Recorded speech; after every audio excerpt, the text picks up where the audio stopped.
This is a Rogue Media Network podcast.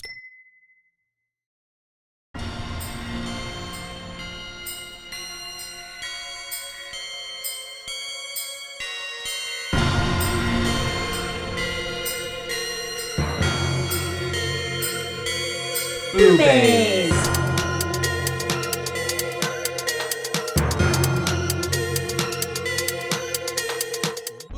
Hi, Hello, and welcome to Boobies.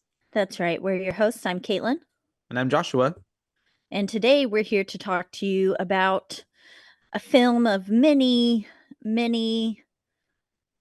personalities. Yeah, it's got a lot of layers to it. Like an onion, like Shrek. Like an onion, like Shrek, like the swamp. Swamp. Get out of Yeah, the swamp. 2016's American psychological thriller film. Oh, I wrote down Split. 2017. Oh no. Yeah. Did it come out somewhere first? Um, yeah, you know what? It did because of it premiered in September 26th of 2016 at the Fantastic Fest Film Festival, but it was released worldwide and in the United States January 20th, 2017, early January or I early see. in the year. I just went But with what was 2017, on Peacock. I just wrote that down. 2017 is what it is. And because that's what Caitlin says, and it's right. And that's And always right. and that's what matters. We No. are directed by M. Night Shyamalan. Yep. So we know him from The Sixth Sense with the sixth. I can't say that. The Sixth Sense. The Sixth Sixth. Sense. Thank you. Sixth Sense. Which we did cover. And we've also covered And that had Bruce Willis in it as well. It did. And we covered Signs, Yes. which was also directed by him. Have we covered The Village? No. I don't know, right? No. Okay. But yeah, so Right? It was Bruce Willis in Sixth Sense, right? Yes, it was him. And Yeah, Bruce Willis makes a cameo at the end of this movie. Yes, he does, reprising his role from the other film that M. Night directed, which was Unbreakable. But yes, I've never seen that. I've never seen it either, to be honest with you. I've seen Glass and I've seen well, I guess that's it. This one. But yeah, I, I understand what had happened in it. Like I've seen like one of those quick recap videos, Yeah. a plot summary, but I've never actually watched it. But yeah, this movie has some really good actors in it, like James McAvoy, Anya Taylor-Joy, Betty Buckley, um, Haley Lou Richardson, yep. Jessica Sula. And it is a pretty like horrific ride in terms of like real life horror. Because if like this were to happen to me or someone else or someone like a loved one, or I think about like my niece or something, like maybe she was at the mall with her friends or something, like it's terrifying to like know that this does and happens literally probably right now somewhere in America, like someone's getting abducted. That's crazy. Ah! Yeah, don't like to think about it. It's scary. Yeah, most definitely. And I don't know. I guess we can just jump right into it, right?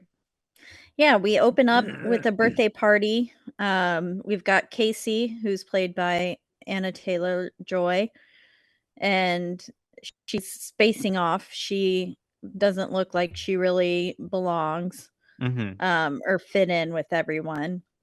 Kind of that social awkward vibes. Yeah, and then we get that some other girls, we don't quite get their names yet, I don't think, saying that this was a mercy invite. And like, this is what you do. This is what you get when you do a mercy invite. Like, you get this weird girl in the corner not having any fun. Yeah, it's Claire and Marsha. Claire and Marsha are the other two girls. But yeah, and so I mean, it's like doing the nice thing, but like also it sounds fucked up. because Yeah. it's not even like almost not even from like a real generous place, and like maybe they could have taken the time to like try to like include her or get her to open up, but it seems like they just kind of just like let her be. You know what I mean? Which I Yeah. mean, they're kids, so I mean, I don't know. It's high school. It's whatever. I mean, we all know high school. Yada yada yada.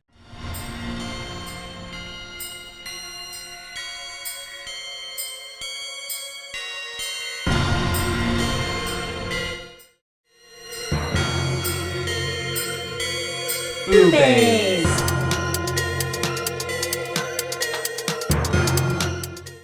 But yeah, the dad is like, well, if her ride's not coming to get her, we're gonna have to take her home. So this is what ends up happening because her ride is not there to get her. So they invite her to go with her, and the daughter has to be like, well, if you don't come with us, you'll miss his bad dad jokes, so you can't let that happen. And they end Yeah. up getting out to the parking Lot. space outside lot, yeah. And they're getting in the vehicle, and we see a POV shot of someone approaching the father, and he's like, can I help you? And then we don't see much because we're in the vehicle with the girls. The two in the back, Claire and Marsha, are distracted. Casey's kind of noticing something in the mirror, which is kind of already kind of giving us more let's giving us insight to her character too, like on how observant she is, and she's smart. I'll say that, I guess we can say that, but not that the Yeah, other two I would characters say aren't smart. I mean, the other girls weren't like dumb or anything because they do no, have like Claire definitely tried to, like, make some think moves of, happen. yeah, yeah. Yeah, So and I it's wouldn't want to say just they're dumb. yeah, Casey's just observant Yeah, and and knows how to work a situation, mm-hmm, which this we'll unfortunate learn. situation that she's in. Yeah, we'll learn more about later through the film. But anyways, we cut to someone hopping into the vehicle, and uh-oh, that is not dad. It's not, and I really liked all the shots of her looking like us, kind of looking into the rear view mirror or the side mirror, and then, like, from her point of view, I really liked all those shots, and then I like how long it takes for us to notice, like, she That it's knows not the it's like dad. she knows that it's not the dad, but she takes such a long time to turn around and face him, Yeah. and, And did uh you know, I don't know if you noticed, it's very subtle. She had a little tear roll down. Like already as she's turning and trying as looking him, she has a little tear. Oh, It's yeah, it's I so think it's I so little. maybe noticed I think I remember the tears. I watched the beginning of the movie the other day and finished it Yeah, today. yeah. It So, was it was a little tear. No, I think I only noticed because I had to rewind for some reason, and I then noticed on the second time. I didn't notice it the first time. mm, hmm but yes, it's James McAvoy's character, which I guess, well, what should we like overall? Do we just call him Kevin, or do we use the yeah, aliases for each time that we know, like, I because overall it's use Dennis, really, it is for Dennis, the most part. and then for at some points, I do refer to him more as Barry, even though we find out later that it was Dennis impersonating Barry, hmm um, but yeah, I would say Dennis because it's really not Kevin who's Yeah. there. Kevin is the body, but hmm he's asleep. So I would say Dennis. This is Dennis in this moment. Yeah. So we see Dennis, and I love how um was it the kitty? Yeah. Super cute. They're It sounded like a in child. Like, "Meow." yeah, they're in a playful mood. They were like pop, pop, pop, at each other in the face here a second Yeah, ago. I was watching them like fight over the chairs, and then now they're running around and they're talking. that's so cute. I can hear the little pitter patters. It's which is totally fine. I love how she's just like, sir, I think you're in the wrong vehicle. Yeah, Because Claire doesn't even miss a beat, and then she's just like, she has no idea that they're in a dangerous situation, really, it felt like. Yeah, and then he just puts that mask on and just like I guess what like spray chloroform I or was as assuming it was chloroform, but I don't know. I guess he put it I in don't a really know bottle, how or I guess chloroform that's possible. works. Me either. I Yeah, didn't know that was possible like that they that, I had guess. spray versions because that seems dangerous. I want some. Not to like Yeah, harm people or do what he's doing. I but mean if like you were getting attacked, for defensive purposes. yeah. I would totally spray you. No, Just I to would see let what it you. does. Be kind of curious Next what to a it does. couch. We can know, Yeah, so we'll that way spray I each just we'll be so dumb and school, we'll spray each other at the at the same same time. time. Yes, and let's see who goes down first. Oh, that would be a really fun game. Fight it and see who goes down first. It'd But be then we would like, need someone else. Andrew would have to be watching so that way he could record because then we wouldn't know and to who make would go sure that down they don't first. like die. Oh, that's true. We're totally kidding, everybody. We're not really going to do this. And this is not a reflection of Rogue Media Network or anybody telling you to chloroform yourself. So we have all this happening and it's like what the heck, what the crap, because it's like really terrifying because honestly this is happening in broad daylight, like just in the car, like nobody's I guess paying attention. Yeah, it You seems know. like a perfectly normal situation, like it's a normal day, like nothing could go wrong, and then the most god awful thing is happening. Yeah, and then unfortunately, Casey tries to get out, and I love how she's like, it's so slow of a reaction to do it, but she eventually just tries to open the door. Obviously, he hears this, and then I love how it's not even like an immediate like he looks at her like with this glare of like almost like how dare you, and Yeah. then puts the mask on, and then I guess it's chloroforming her, but it looks more or less like he's like almost punching her out, like knocking her out. I don't know. Yeah, regardless, she's knocked unconscious, whatever he Hmm. does. And I really loved how We they're got like like the we credits get and the title credit. card and all that. Yeah, and I Hmm. liked how the credits were, like, split out, like, there's, like, 23 of Yeah. them, Yeah. showing that there's a bunch of, like, before People and settling on the one. Yeah. It, like, spaced it out to where there was, like, 23 of the same words, and then it would focus in on the one of them. And hmm I was like, "That's, like, them coming into the light." I thought that was really clever. Oh, I didn't even think about that coming into the light, but yes, you're right. And showing us like, the depth of the character that we're about to see, and who is literally dragging these girls to in his secret lair, essentially. We're in his lair. Yeah, and I Uh-huh. like how every time, like, that we get in the darkness, we're getting the credits, which is when they're, like, unconscious, but then we're getting little blips of Casey coming to life and Yeah. opening her eyes and seeing the other 2 girls getting, like, loaded up and then slipping back into unconsciousness, and then we get more credits. I just thought it was really tastefully done. They did a really Yeah. good job with this opening. We get to kind of see it through different perspectives, and then they end up we're in his in this holding area, and Casey's awake and she's looking across the room, and Marsha and Claire are looking at her, and they're like, how did we get here? Like, where are we? What's going on? They What don't happened know. to my dad? And I was like, "Bitch, you think she Mm-hmm. knows? Yeah, Like, that's literally what she's I was in the same thinking. position as you." Yeah, I was thinking that they thought like because I don't know, she was in the front seat or that they got knocked out first, like that she had information. But yeah, Yeah. same. Why would she know? They're also like they huh I don't know, we'll keep going. But he walks in, like or yeah, he walks in. So immediately we're getting into it, and he is telling them that this will only take a minute and he wants to take one of them, and he chooses Marsha, right?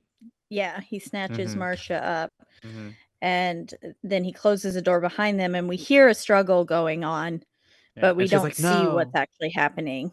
Yeah, Yeah.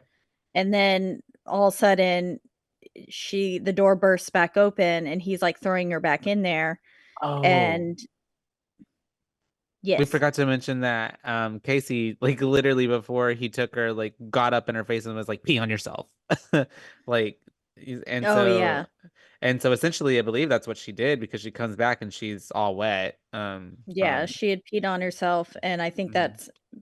I don't know if they knew that he had OCD. Yeah, I don't think they did, Yeah, but, um, it made him freak out and put her back in. yeah. Um, and then we flash back to her dad and uncle talking about buck fever, and I can't Hmm. remember if it was because I've seen this movie before, but instantly the uncle gave me creep vibes, and I was just like, "I feel like he's the bad guy." Yeah.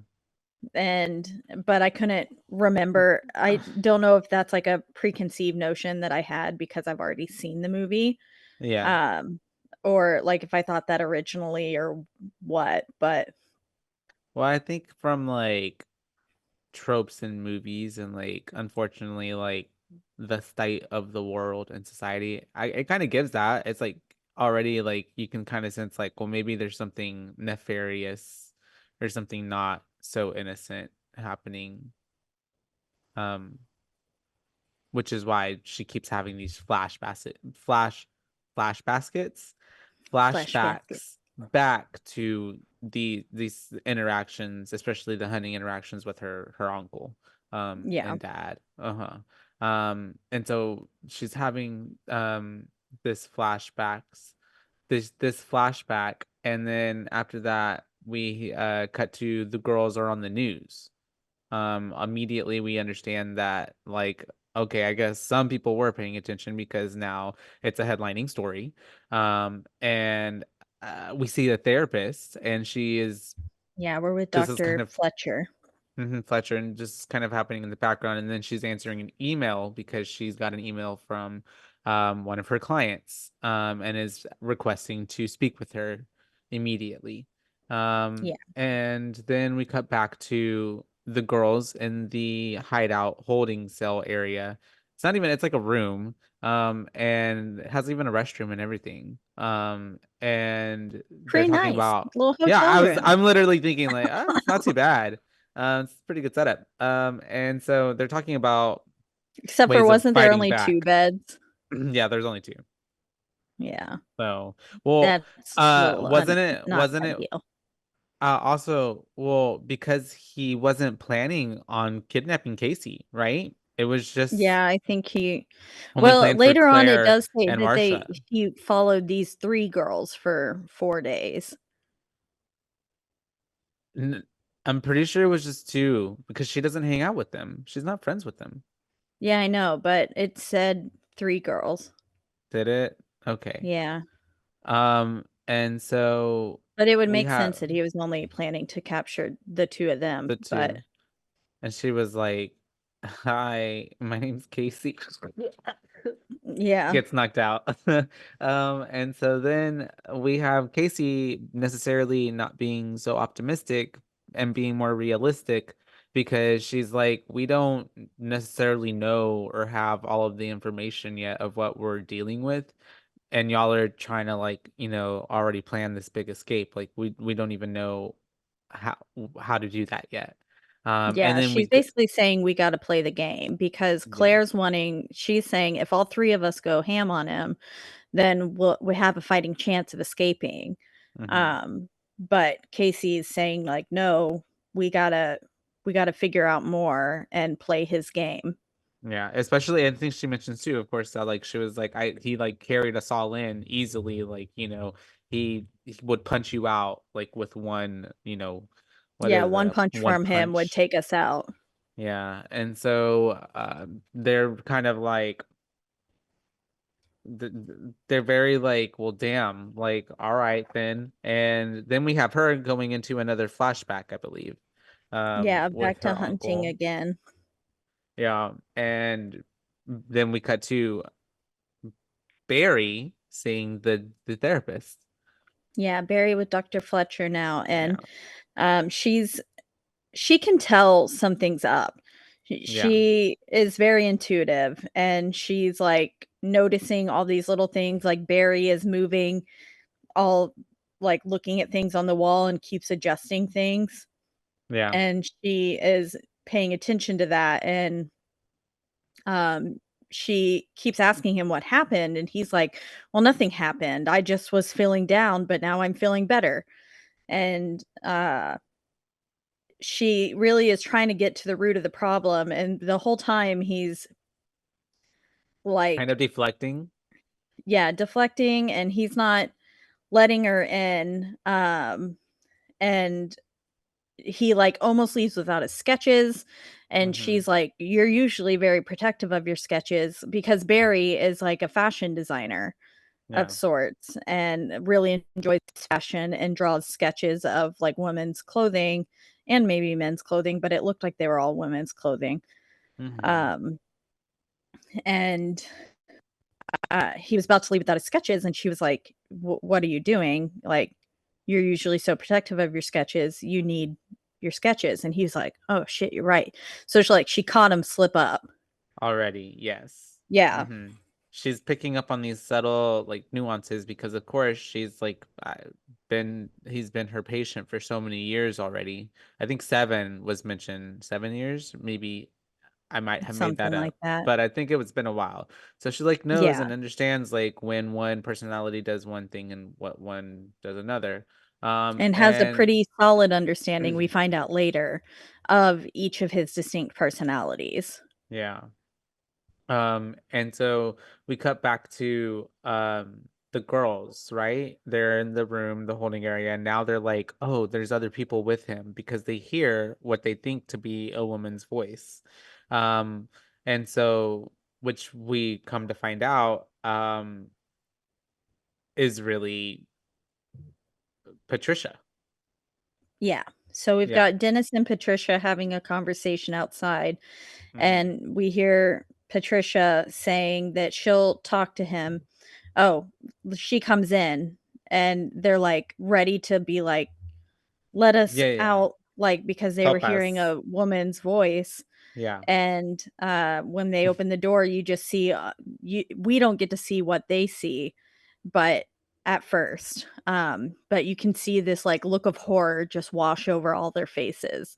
Yeah. And then the camera pans to Patricia, and it's James McAvoy dressed up in women's clothing saying stuff like, "I'll talk to him.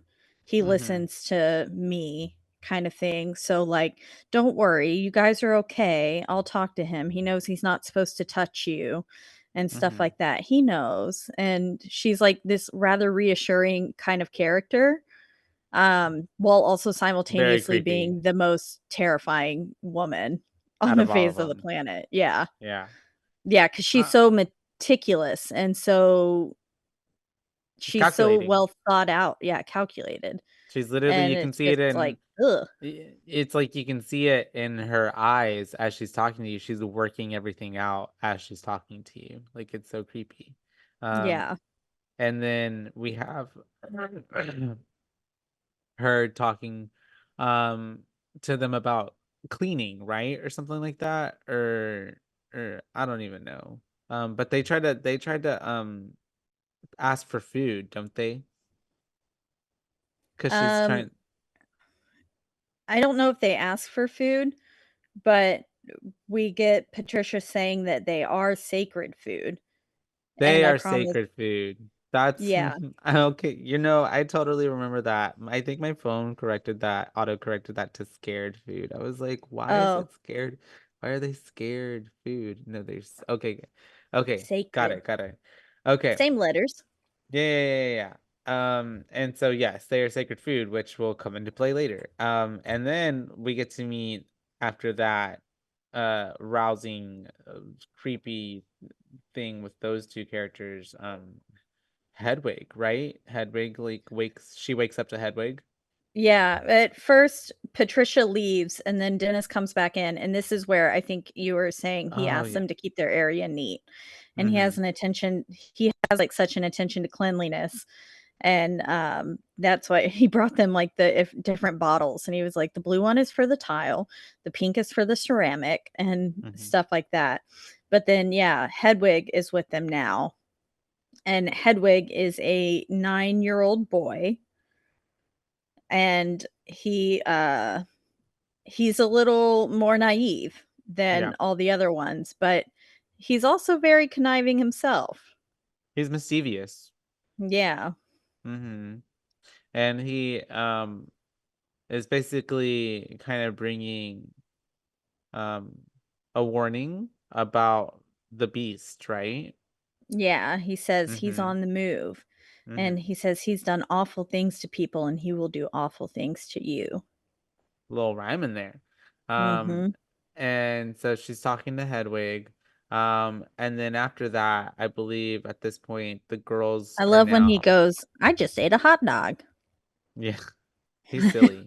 He's He is very silly. innocent. He's very like, he it's like he doesn't understand the gravity because he's a kid. It's not understanding the gravity of what the situation really is. Yeah, Um, and they and realize that. how he's getting manipulated as well. Yeah, because then as soon as Casey realizes that he is more naive and stuff, she jumps on it, Mm-hmm. She takes advantage and of it. she starts asking him for help and saying Yeah. like, "Hey, can you get us out of here?" Mm-hmm. She's realizing that like these are distinctly different people within the same body. Yeah, she's Yeah. cluing in.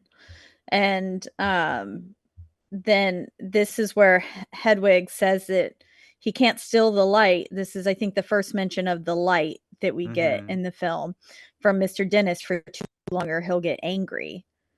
Yeah. And And then so this is where she says, "Come here, I have something to tell you." what did she tell him? I genuinely can't remember. Oh, she tells him, "This guy is coming for you." Oh And yeah. she says that she overheard Patricia and Dennis talking and saying that they wanted a boy this time. And so that they were coming for Hedwig, and that we're all just kind of sitting ducks here. So we all need to escape together. She's trying to get Hedwig on their side. She's so fucking smart. She is. Yeah, really, genuinely. Mm-hmm. What a good, well-written character. And so after this, we cut to the girls then are finding a way through they're finding their way through that drywall, right? They're starting to knock on the drywall. Yeah, because he runs off, but before he Yeah, did, he said something about after all the trouble he went through making this room safe that's and right. stuff, Yeah. and then she's like, "Oh, this is all new drywall. There's something that they're trying to hide." So yeah, they're trying to figure out what he meant, and they're all knocking around like for like a Seems stud in like the wall or everywhere. something. Yeah. Mm-hmm. Yeah, even on the ceiling, and they find it makes a like hollow sound, Yeah. and Like a so Claire gets her shoe and mm-hmm. starts banging away on it. Thank God she was wearing heels. Yeah, she's able to really cut through there with the what's that called? The hill part, the thing, right? Yeah, right through there. And she is it's like a vent system. Yeah, the ventilation system. Mm-hmm. And they're like, okay, yay. And at this point already she's trying to get through it, Claire. But it's who's at the door? Is it Dennis? Dennis is It's on the other Hedwig. side? Hedwig's on the other side, and he's like, hey, what are you guys doing? Hey, what are you guys doing in there? And Yeah. that's when whenever we see freaking Claire's like trying to use every ounce of upper body strength she has in her body to get up there. And she does eventually, thankfully, but it's such a good Yeah. moment too of like building up suspense because they're telling him to because the other girls are like telling him like, oh, nothing, we're just stay out there or something like that. Yeah, they're like, "We're changing, don't come in here." But then Yeah. it turns into Dennis midway, Yeah. and then he just brute strength opens the door, just, like, slides it open.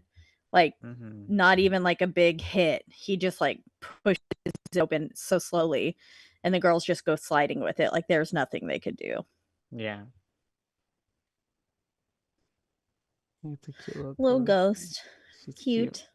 And so we have then what happens? Claire Oh, escapes to a locker room of she sorts. bolts. Yeah. Yeah. And she hides in a locker and we see Dennis walk past her, but of course it's that, we're getting that shot of her hiding, trying to like hold her breath in the locker. And Mm-hmm. then all of a sudden we get his face appearing outside the locker. Yeah, just And like, he's like, I thought I lost you. and then she gets out of the locker and she's all dirty and he's like, ugh, look at you, you filthy animal. And he's just like, can you please take off your blouse? Because we need to clean it or get you in something clean clothes. And then that's whenever we have him bringing her back to the area, but he's not taking her to the same room as the other girls. He's putting her in this separate room, which looks like just like a I don't like a I don't even know, like a Like a closet, little closet, work yeah. work area thing, and yeah, puts her in that separate room, and then that's whenever we go back to the other girls, and he's just like, yeah, she's not gonna be coming back in here anymore. Yeah, and you guys won't see her again. And then he just got done patching up the ceiling and there's a lot of dust. So he tells the other girls to undress from their dirty clothes. Mm-hmm. So he makes Marcia take off her skirt and then Casey take off her outer shirt. Mm-hmm. But And she still later has, on, Hedwig mentions, like, you wear so many shirts. yeah. There was layers. And so then we come back to Dr. Fletcher, and she's talking to about her research on DID to therapists and other therapists on Skype. Um, and then I think Barry shows up, right? Barry stops by. Yeah. And she Yeah. is saying, I think it's important to note that there are times when two identities can share the light. Oh yeah. And like basically that she's had,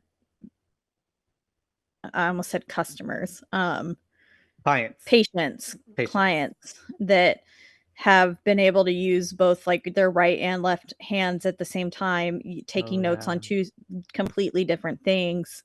But they're all the same person, but there were two identities sharing the light at that moment.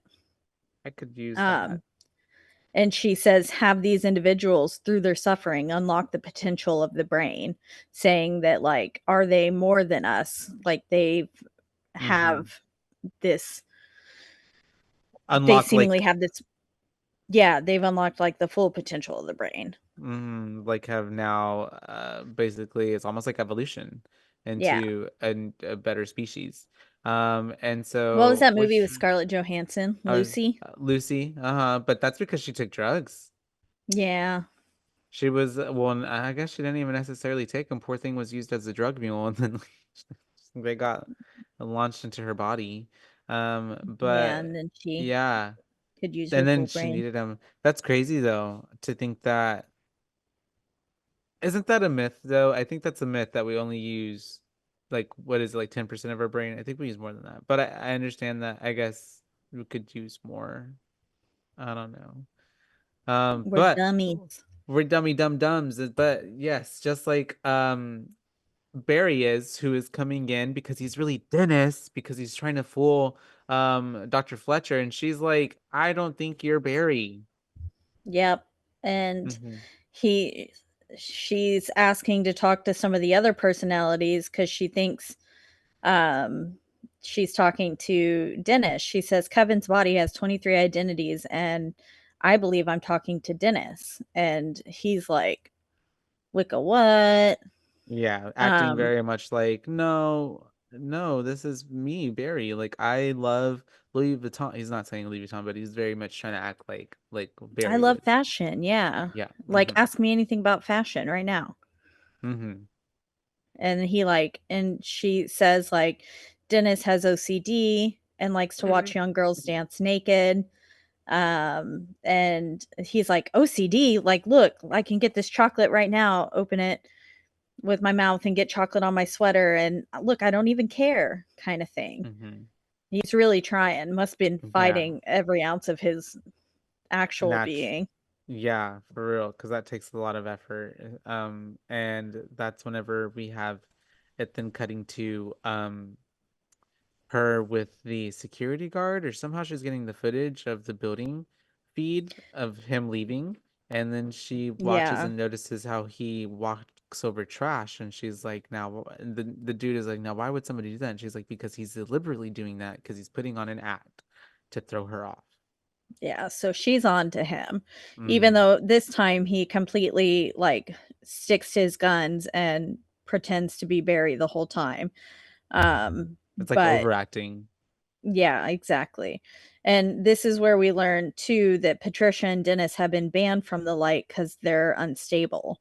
Hmm. And she is noticing that something's up, even though they're supposed to be supposedly banned. Yeah, and I think this is we get mentioned that because well we know why Dennis is a problem, but Patricia believes in the beasts or believes Yes. in some sort of former some higher power thing. And then yes, we're back in with the girls, and I think Casey's having another flashback, which is like a dream or something that's happening. Yeah, we Or flash back to Dad again, and he says they're over the dead deer's body, and Mhm. she's saying that, um, or he's the dad is saying the thrill is whether or not you can outsmart the animal, and then that's when Patricia shows up, Mhm. and so the whole time we kind of get that Casey's hunting, Yeah. like even though she's in the like prey position right now, she's hunting her opponent back Mhm. and using all of these her past Tactics. and her yeah against and stuff for her knowledge to against him and to help her out of this situation. Yeah, it's really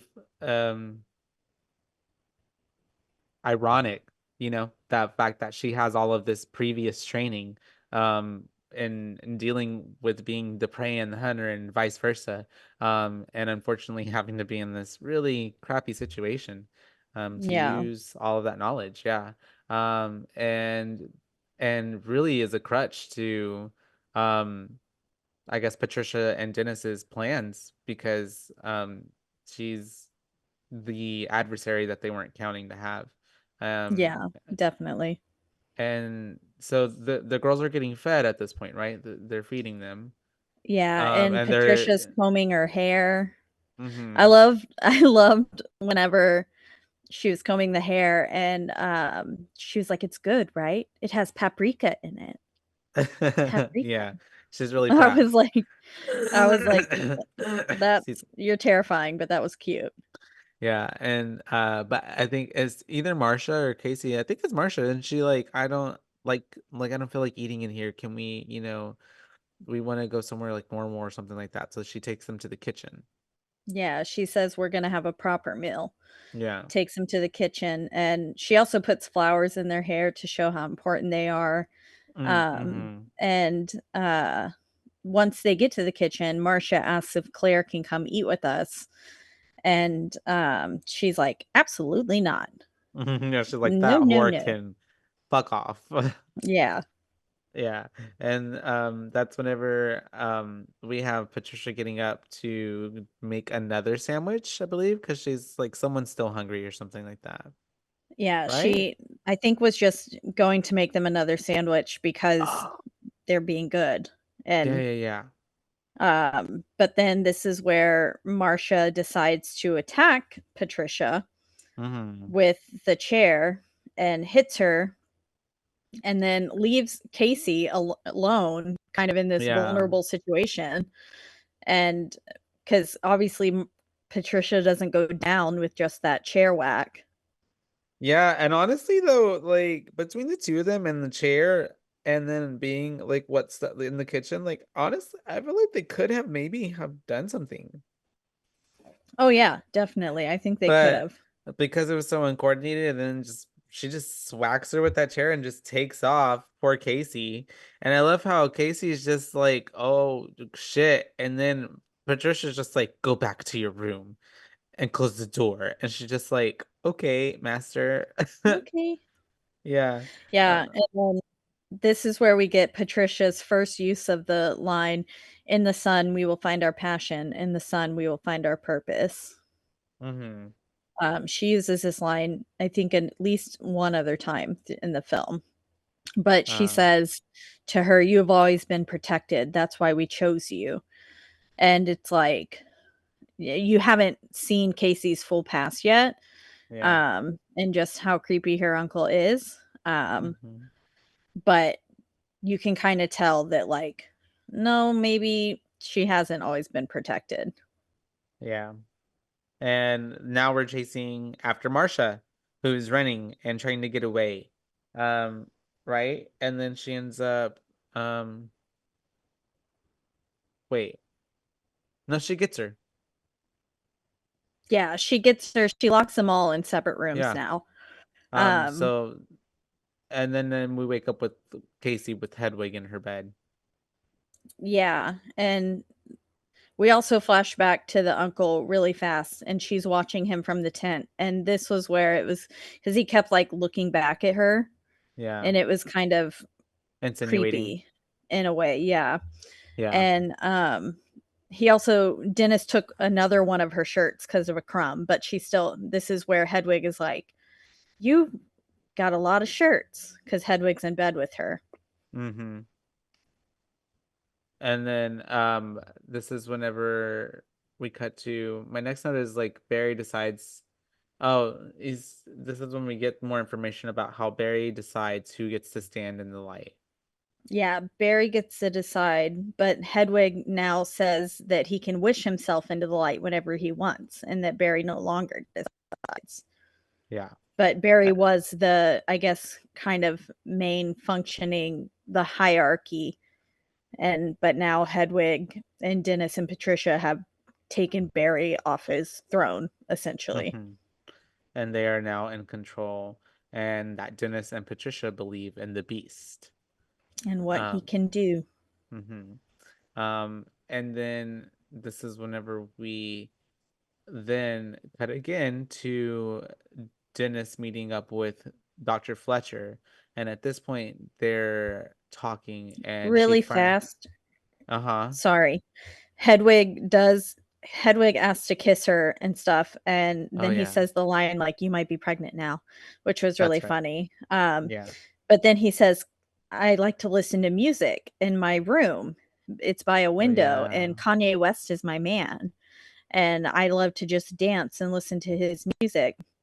And so Casey comes up with the idea of like, maybe I could watch you dance and listen to music with you, and says maybe you could sneak me there. And then Mm-hmm. Hedwig is like, "You trying to trick me, etc." He loved the word etc. Etc. Um, but then she tells him that she used to get or gets into trouble on purpose so that way she can be away from other people, and kind of tells him this vulnerable fact about herself. And he's like, "Okay, yeah, I'll bring you to the room." Mm-hmm. Um, but only after Dennis finishes his little get ready with me ritual. But yes, then we're back with Fletcher and Dennis. But I thought that was important. No, yeah, it's gonna definitely come up a little bit here in a moment. And um we also get to see once again how she's like kind of manipulating now. Poor Hedwig's just getting manipulated by everybody, Yeah. honestly. Poor guy. And so yes, we are with Dr. Fletcher and Dennis, and she finally gets the breakthrough to him. Right? Because I don't remember what she says exactly, because she's like, She was talking about the incident at work where yeah, with the two girls girls, yeah, came up, teenage girls came and put his hand up their on their shirt. butt. Yeah, and Mm-hmm. so she says, that might have triggered you and made Dennis, who is, really strong and disciplined, and says, "You are not evil to me, you are necessary." And that Mm, kind of is what brings him, she that's validates right. him Yeah, that's and right. brings him to the forefront. And I will say the musical cues in this movie are spot on, because there was just the most subtle musical, like this low note of darkness that came in, and it really showed his like transfer, his shift of personalities. Very And I quickly thought it did a too. really good job. Very Yeah. quickly too, just in the subtleness of her, like you said, validating him and making him feel like he wasn't like, because she was like, the other ones think that you're like evil, right? And she's like, I don't Yeah. think you are. So and immediately he's able to drop that wall, because she at this point has not been able to meet Dennis. And so she's like, it's a pleasure to meet you. And he introduces himself now on as Dennis. And so they get to really talk, and have more of a conversation of like, because she's trying to also get to the bottom of like, why are these other alters who is contacting me? Because he at this point as well, he's like, I don't know who's contacting you. But he's basically Yeah, trying to he be just like, says one of the yeah, but he's just basically trying to be like, I have it under control. Everything's fine. Mhm. And then she Um, starts asking him about the beast. yeah, And she says the beast is not the 24th identity. He's a fantasy that he lives in a train yard because Kevin's dad left on a train, while the rest of you live in a room in like with chairs. yeah. And so saying that the beast is not the 24th identity, um, but a fantasy. hmm And at this point, that's whenever we cut back to Hedwig, and he's showing he wants to take Casey to go to his room. Exactly. And And this scene is so awesome. when he takes her to the bedroom, Yeah, whenever he turns on the, like, dubstep and oh yeah, dances for her, it is hmm terrifying. yeah, Like, he's if just imagining being in her position, I was like, "This is the weirdest fucking thing you could possibly see." And very James McAvoy unhinged. did, yeah, he looked so unhinged, and he did such a phenomenal job of, like, dancing in the most erratic ways and making the scene as uncomfy as possible. And trying to make it into like literally a 9-year-old in a Showing you, like, a in a cool human's cool trick. body. Yeah, like Yeah, look what I can do, mom. Like look at this. yeah. Like Yeah, exactly. jumps. And so she's like, "Oh yeah, like okay, well this is so cool. Like where's that window that you were talking about?" And he's like, "Yeah, look, here's my window." And it's a picture of it's a drawing of a window that he drew, I'm assuming, that's on the wall. And she's like disappointed, and you can tell on her face that she's disappointed. And then he's like, "Wait a minute.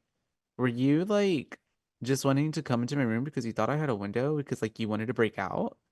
You wanted to leave, etcetera? That makes so smart. And she's like, "No, that's not at all." Like, and so then somehow we segue into him showing her the walkie-talkie. And she's like, "Oh, is that real?" And he's like, "Yeah." And so she takes it, and he's like, "No, don't use it." And she's like, click, and turns it on and tries to contact someone on one of the channels, and he's not really doing too much to stop her or anything at this point, but she finally reaches someone on the walkie-talkie and Mhm. is like, "Hey, is there's I'm one of the girls that it's been abducted. I'm down here, I'm in a basement, please send help." And the dude is like not believing her. He's like, "Who is this? Who put you up to this? Oh, okay, so and so, real funny." But before she can get to really getting any help, Dennis comes to, from as the personality in charge, stepping into the light, and is able to take the walkie-talkie from her. And then Actually, I think it was Patricia, was it Patricia? because she says the sun line again here. Oh, okay. It must have been Patricia then. But um, because at this Regardless, point, it's not Hedwig. yeah, she gets walked back to the bedroom, to her Yeah. room. She says, "Put your hands together in contrition." You're right. It is Like, Patricia pray. and contrition. Yeah. And then recites the little sun line again with the sun will give us purpose and stuff. And then she says, Dennis will explain the meaning of this evening. Mm-hmm. And then And this is where she sees a nail on the ground. yeah, that's by the door frame, right? Yeah. Was it a Yeah, nail? I think. she saw something. I couldn't really tell. Yeah, it's Um, something sharp. but she then sees we then cut to her having that flashback of now kind of showing more what happened with her uncle as we're um in this hunting situation outside in the outdoors, and her uncle asked her to come play with her, and to play like animals, and essentially, I guess, have their clothes off and do what else, you know, who else knows what. Yeah. Very And creepy situation. yeah, so we're seeing all that happening with her and her uncle. And then we cut to Dr. Fletcher getting more emails. And at this point, is this the one where no, this isn't the like the chain of emails. This is just like one email, I think, right? Well, actually, I think we get her holding the gun at her uncle and stuff too in that moment. Oh, yeah. But then it is the one with dozens of emails from Okay. Barry saying, we need you. That's right. And because then we cut to like Dennis being on at the table and kind of coming back to from the phone and being like, whoa, you know. So obviously, um, he had lost time there and lost the light. And then uh, uh we cut to um Dr. She Fletcher. She's arrives like trying to where Dennis heading there. Uh-huh. Yeah, Dr. Mm-hmm. Fletcher arrives as Dennis is locking back the gates of some rather large gates. And we Mm-hmm. later find out they're the gates for a zoo.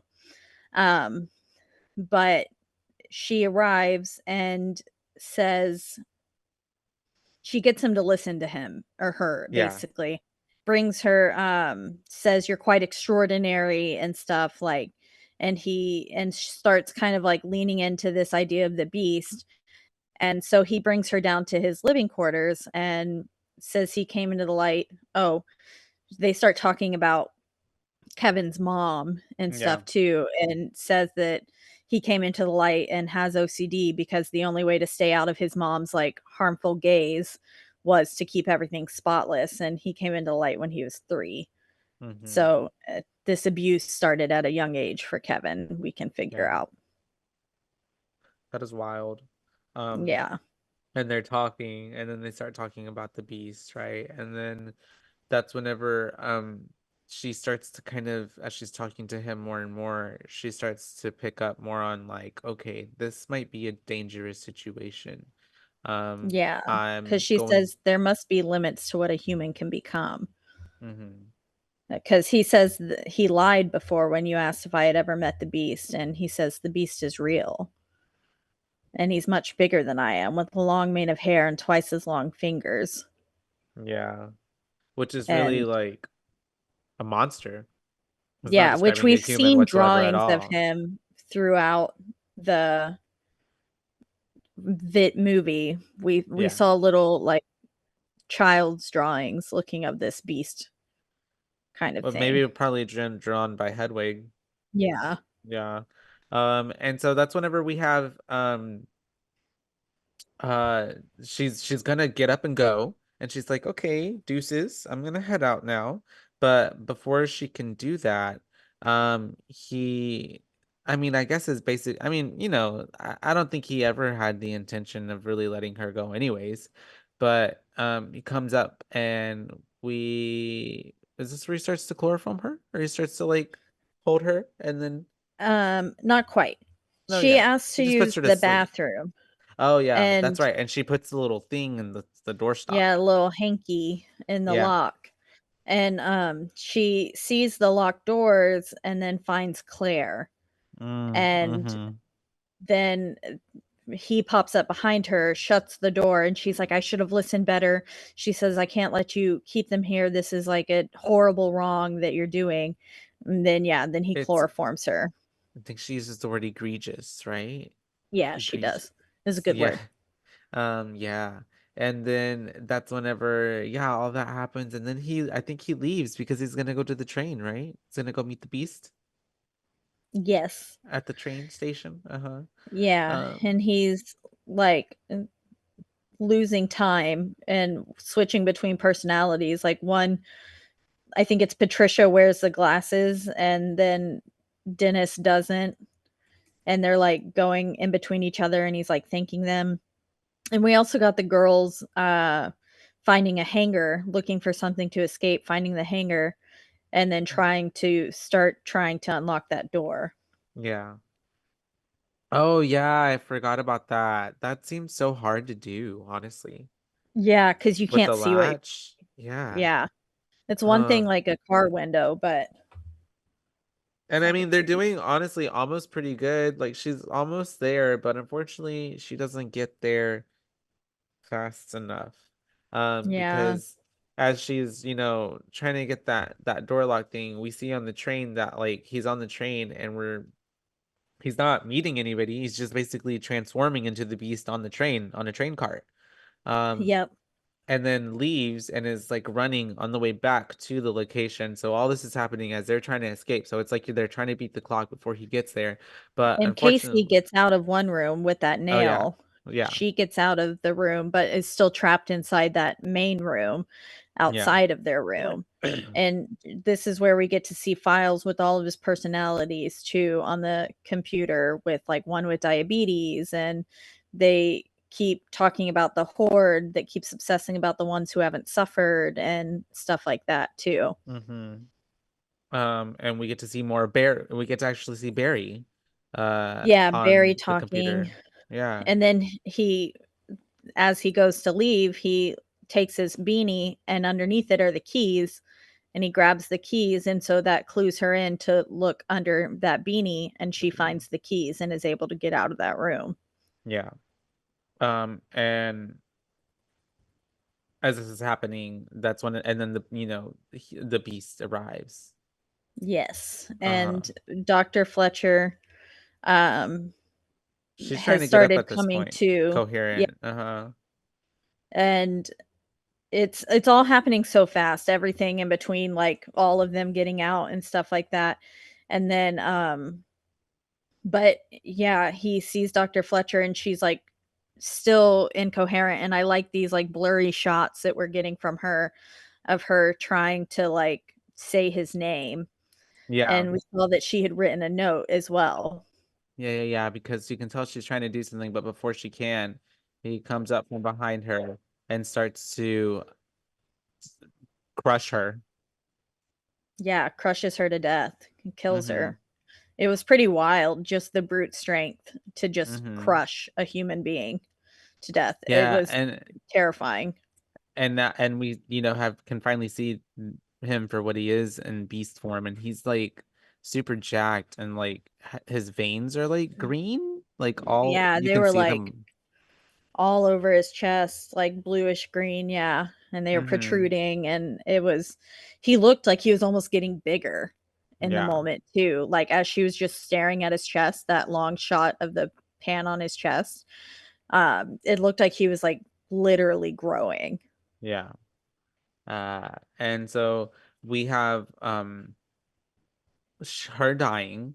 But that's whenever we have um Casey now in there. She stumbles into the room. She sees that the therapist is dead, and she's like, "Oh shit!" But how does she get the piece of paper? Um, so she goes in there a little bit later after she's found Marcia. Oh She yeah, finds and sees that Marcia's they're dead. body.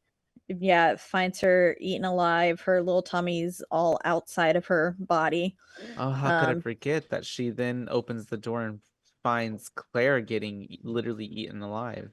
yeah, and Claire looked like at first it looked like Claire was okay, and I was Yeah. like, "Oh," because I forgot at this Mm-hmm. point in the movie. Like, I've only seen Split once, one other time than this, Yeah. and so I forgot, and I was like, "Oh, thank God Claire's okay," and then you just see her body get dragged off, and then her, like, lifeless corpse, like, moving as he's eating her insides, and I Mm-hmm. was like, "Oh, damn." Um, Yeah, I for some reason thought like because I hadn't seen it in a while too. I thought, oh, they might actually make it. yeah, and But then no, they they don't. don't. Unfortunately, Yeah, I that's so didn't sad remember too. Dr. Fletcher dying and stuff either, I and I was remembered her like, dying. Yeah, "No," I was really I just don't sad when remember she how. died. I just don't remember how. Yeah, And I was too, because honestly, she was just trying to do her job.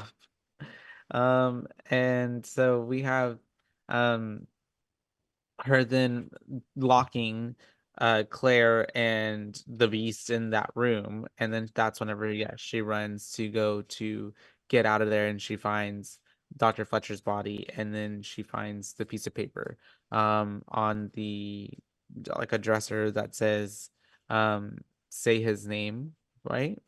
yeah, To wake him up, Kevin Wendell Crumb. exactly. And the Beast shows up, and she thankfully is able to say his name, Kevin Wendell Crumb, and it ends up snapping him out of the beast mode that he's in.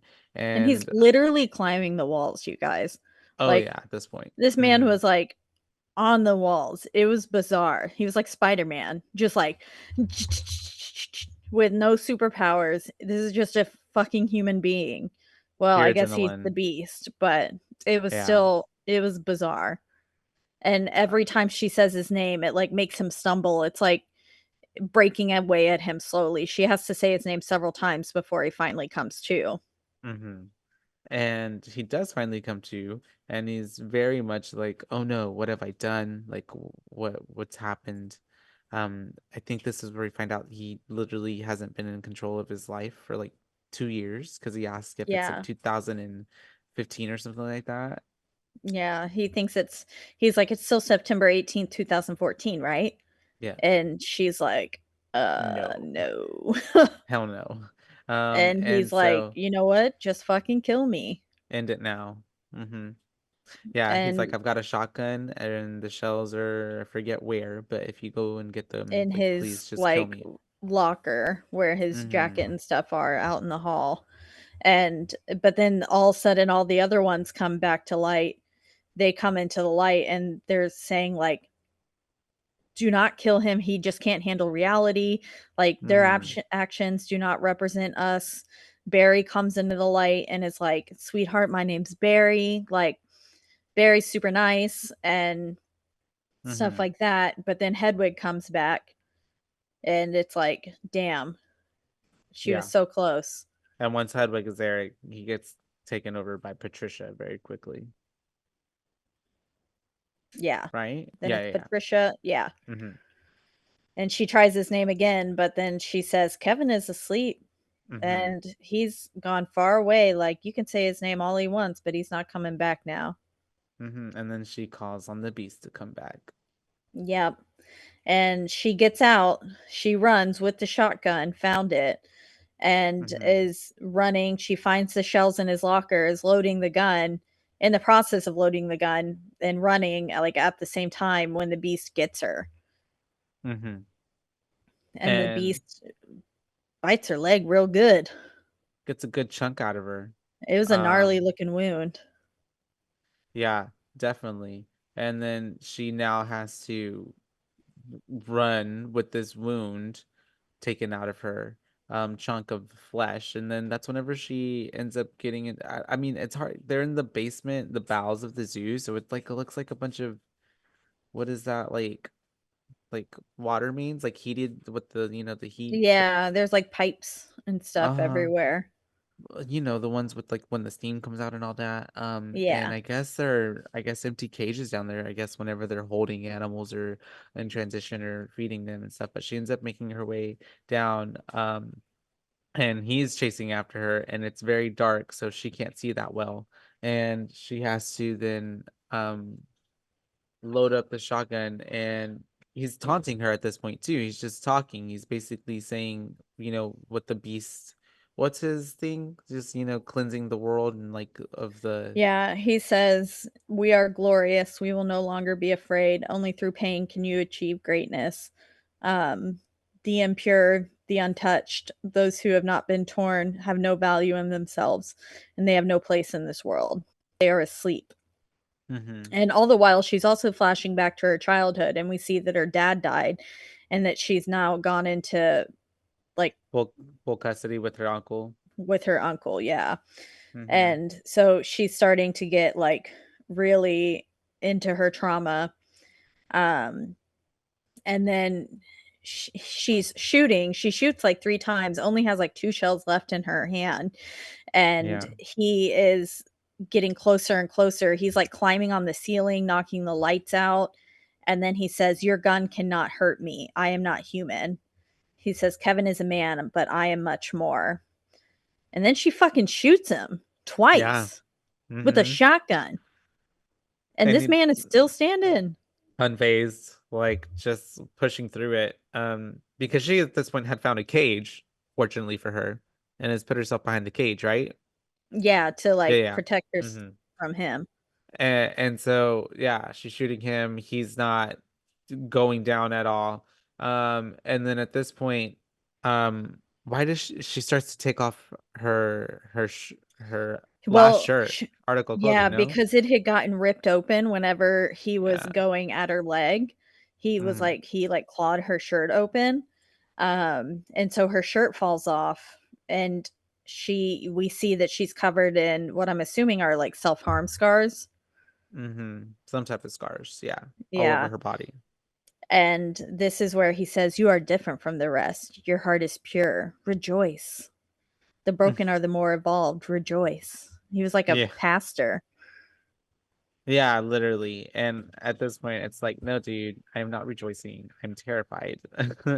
Yeah. Um, but yeah, he essentially just kind of like backs up and lets her go. Just kind of runs off. Yep, La- he after he pries open the cage too, like Oh yeah, iron, he's very with his strong. bare hands and, like, puts his head through it and his eyes and his little teeth with the blood coming out. It was such a wild Hmm. scene. Yeah, it was pretty crazy to see what he could do in his beast mode, which also kind of gives, maybe Dr. Fletcher was right. Maybe she was onto something about people, um, unlocking a next level of physical potential. Yeah. Um, and yeah, he ends up leaving her. And this is when we have like some, I guess, some worker at the zoo who's coming down here to smoke, on a break or something. I don't know.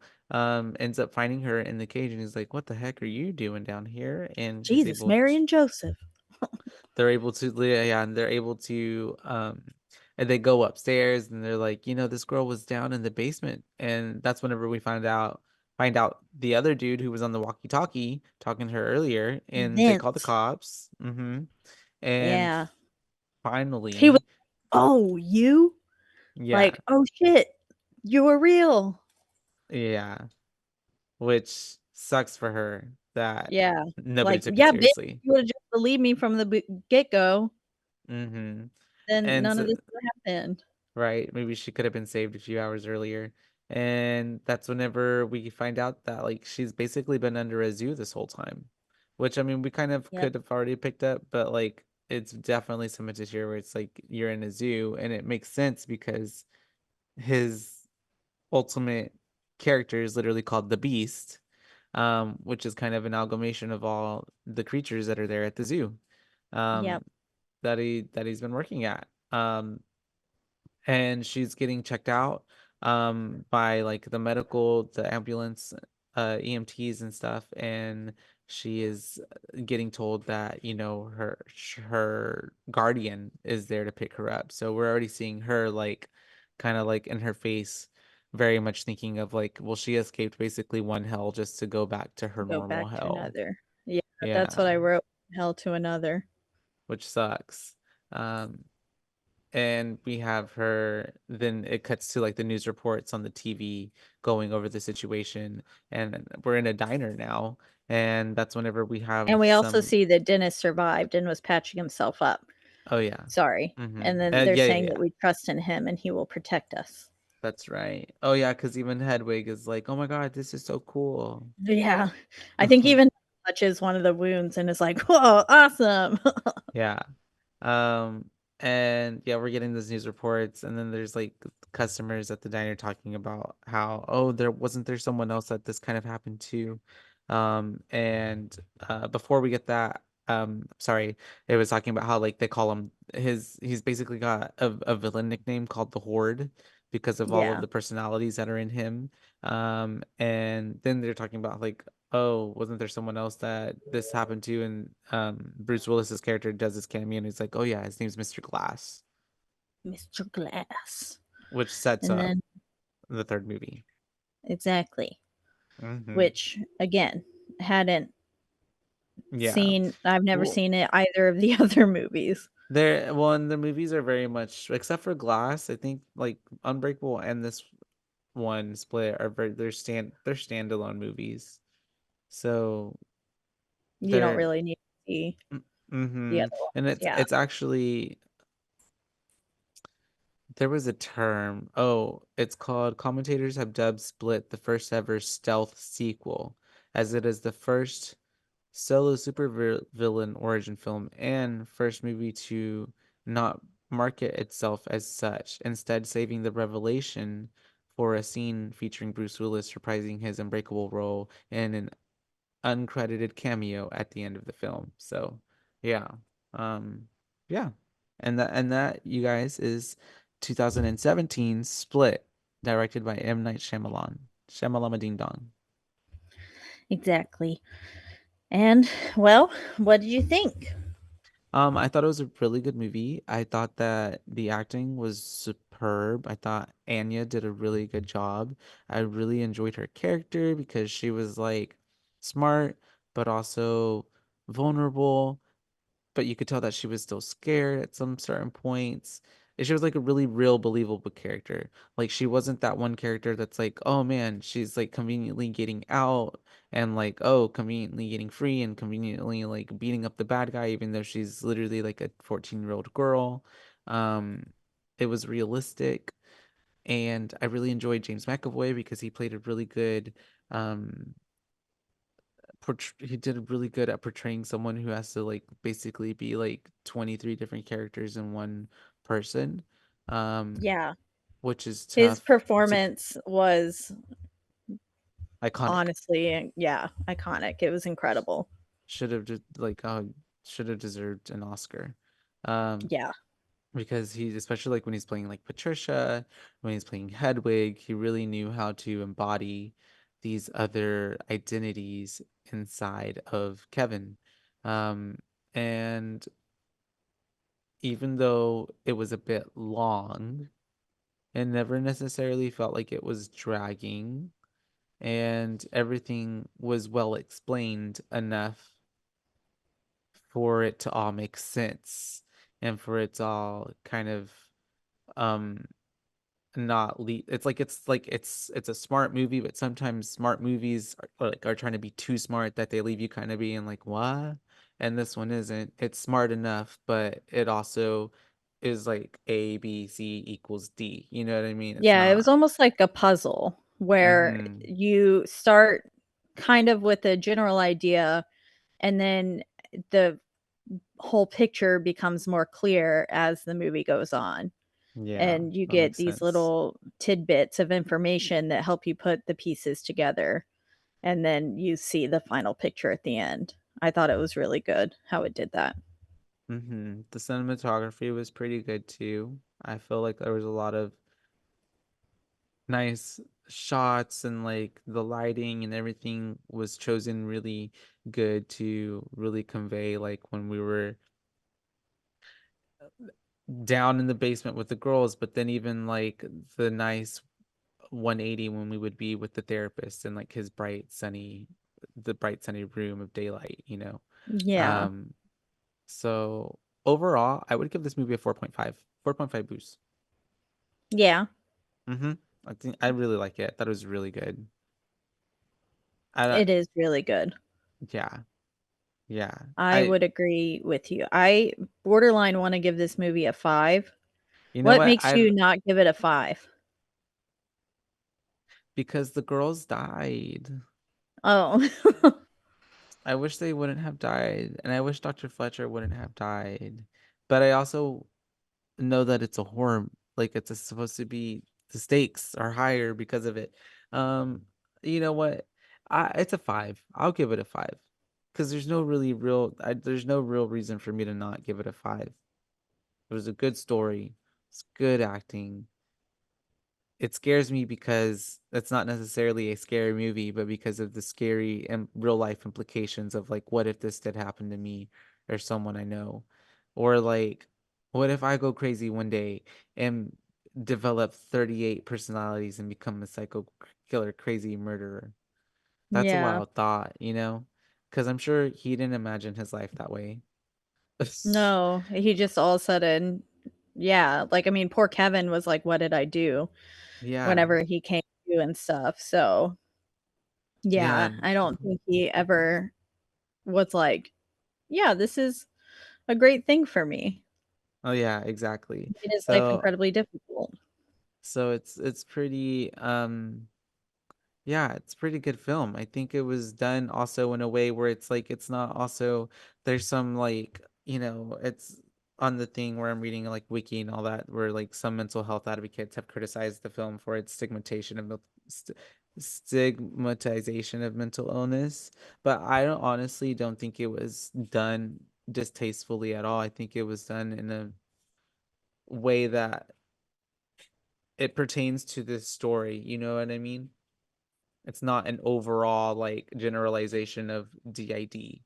It's like Yeah, just what this story is focusing on. agreed. Yeah, I think I would have to give it a 5 as well. Mhm. Just because, yeah, I don't have any reason I dislike this movie at all. I thought it was really easy to get through. I will say taking notes on it was a little hard at sometimes because I had to, like, keep, like, pausing and catching up with my notes and then, like, Mhm. replaying it and stuff. But James McAvoy's performance alone was just, I mean, just like Christian Bale's performance last week in American Psycho, his performance today was completely stand up, and he deserves all the accolades for being able to portray 23 distinct personalities. And I mean, I know we didn't really get to see all 23, but we did see at No, least like 7. a few, especially in the scene where she's getting to see the video footage, the diaries. Yeah, Mhm. and then, like, whenever right after Kevin comes to and then, he Mhm. says to kill me, we get, like, 2 or 3 other individuals who we didn't really get to see. That's Um, true. so, yeah, I think he and the way that he was able to switch between those characters on the, like, drop of a hat was amazing to me. Um, yeah, the is it Anya or Anya, Anya? it's An it's Anya. Anya. Anya. Okay. Anya Taylor-Joy's performance, she did a wonderful job. All the actors did a great job. I thought Claire Marcia did a good job of performing and making it look like they're Mhm. fucking terrified as well. Yeah. Um, Dr. Fletcher was she I felt so sad when she died because she was so good to him. Yeah, she was really And just trying to help and trying it was to be a good doctor. Yeah, exactly. And so that was really upsetting when she died, but I think that they kind of had to die in order to make because the stakes were raised. Had everyone just made it out alive, I don't think it would have been as good of a movie. Mhm. Um, because yeah, it did the loss sometimes the loss of someone can sometimes be a good thing. And I think we kind of had to lose them in order to gain the full appreciation for this movie. Like it hurts so good kind of thing. Yeah, I agree. It definitely makes the movie feel like, you know, you went through all the emotions, literally all of them.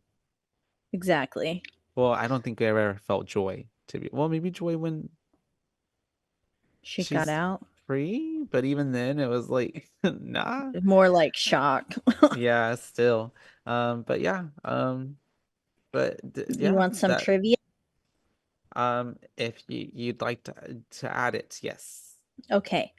Inspiration for the film, real life multiple personality Billy Milligan, who lived from February 14th, 1955 to December 12th, 2014, charged with 3 rapes, was the first person diagnosed with multiple personality disorder to use an insanity defense by reason of that disorder, and also first to be acquitted thus.